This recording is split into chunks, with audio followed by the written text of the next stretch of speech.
So for the observer pattern, if we generalize the problem and forces, we have the situation where an object must communicate to an unknown number of dependent objects a change that occurred to it.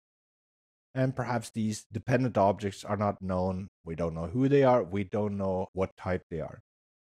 It is not possible, or it may be undesirable, to have the changing object directly talk to the dependent objects. The observer pattern suggests the solution to this.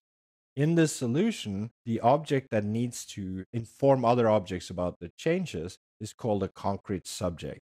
So we had the thermometer in our case. It subclasses a library class that in the observer pattern is called subject. Now we call it observable to be compliant with the solution that we saw in Java.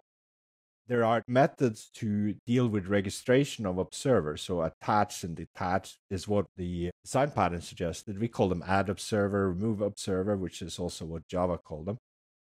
And there would be a method to notify all the dependents, typically called from within the concrete subject itself, but sometimes it's actually good to have that method called from the outside.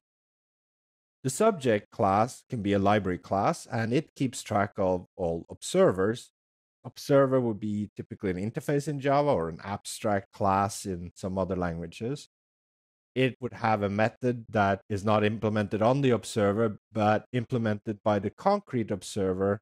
In our case, that was just an observer client or thermometer client.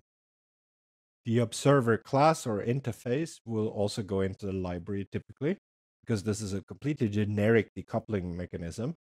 And the concrete observer would then override the update method and perform whatever action they need to have happen whenever the concrete subject changes.